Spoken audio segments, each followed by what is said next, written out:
পৃথিৱীৰ এক বিৰল পকীপথ হয়তো অসমৰ অভিযন্তা আৰু ঠিকাদাৰেহে এনে বিৰল পকীপথ নিৰ্মাণ কৰি উলিয়াব পাৰে।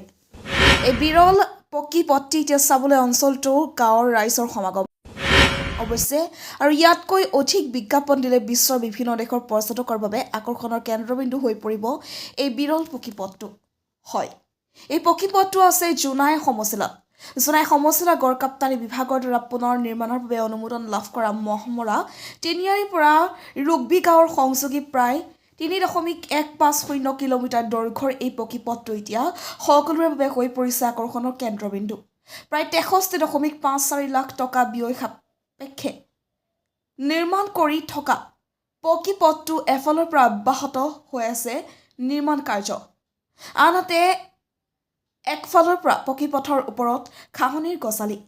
এনেদৰে বিৰল পকীপথ নিৰ্মাণ কৰি উলিওৱা ঠিকাদাৰগৰাকীৰ নাম আমি নকওঁ, স্ক্ৰীণত আপোনালোকে নিজেই চাওক। ঠিকাদাৰগৰাকীৰ লগতে জোনাই গড়কাপ্তানি বিভাগৰ বিষয়া অভিযন্তাৰ ব্যক্তিগত মুনাফা আদায় কৰাৰ মানসিকতাৰে আঁচনিখনৰ নীতি বহিৰ্ভূতভাৱে অতি নিম্নমানেৰে নিৰ্মাণ কৰাৰ বাবে এফালৰ পৰা চপৰা চপৰে উঠি যোৱাৰ লগতে পকীপথৰ ওপৰত এফালৰ পৰা ঘাঁহনিয়ে গজনিয়ে এক আমোদ সৃষ্টি কৰিছে।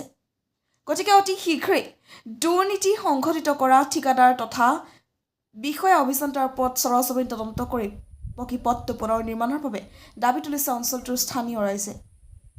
আমাৰ মেইন ৰাস্তাটোৰ পৰা আপোনাৰ ৰিকবি গাঁৱৰ পৰা বনাই আছে, একপালৰ পৰা ৰাস্তাটো মানে বনাই গৈ আছে, একপালৰ পৰা আমি গৈ চাইছোঁ ঘাঁহনি গজি আছে।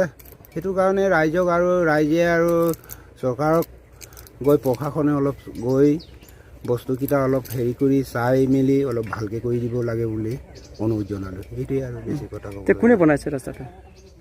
বৰশইকীয়া নে কি মই সেইটো নাজানো, কিন্তু এনেকুৱা কাৰণে বৰশইকীয়া বুলি জানো। আৰু ৰাস্তাটো কেনেকুৱা হৈছে, বনোৱাটো কেনেকুৱা হৈছে? বনোৱাটো বাৰু সেইটো এতিয়া বনাই আছে, কিন্তু যিটো ফিনিচিঙৰ পৰা বনাই আহিছে সেইখিনিৰ পৰা এক জেগাৰ পৰা বনাই গৈ আহিছে, এক জেগাৰ পৰা ঘাঁহনি গজি আছে।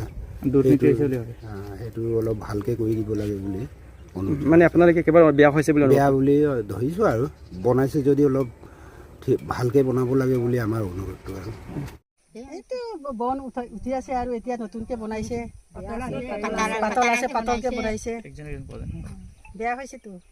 চবেই কৈ আছে, আকৌ যোনে যায় চবেই কৈছে। ক'ৰ পৰা ক'লৈকে ৰাস্তাটো যায়?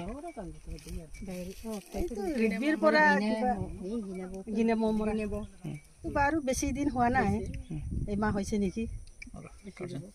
এতিয়াই বেয়া হৈছে আৰু ক'ত লাষ্টিং হ'ব, আৰু নচলে আৰু এতিয়া বনাই আছে, আমি সেইদিনা এইফালে ধান কাটিবলৈ গৈছে, চবেই কৈছে আৰু বনে গজিছে, এইটো কি কাম কৰিলে বুলি।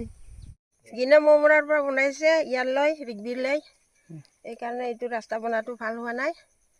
এতিয়া একমাহ হোৱাই নাই, গছ জংঘল উঠিছে আৰু ওপৰত ভাল হোৱা নাই ৰাস্তা বনাটো। কেতিয়া বনাইছিলে ৰাস্তাটো? একমাহ হৈছে আৰু একেবাৰে ভাল হোৱা নাই। এইটো চা নাই, এইফালে একদম চব গছ ধুবৰি গজি আহিছে।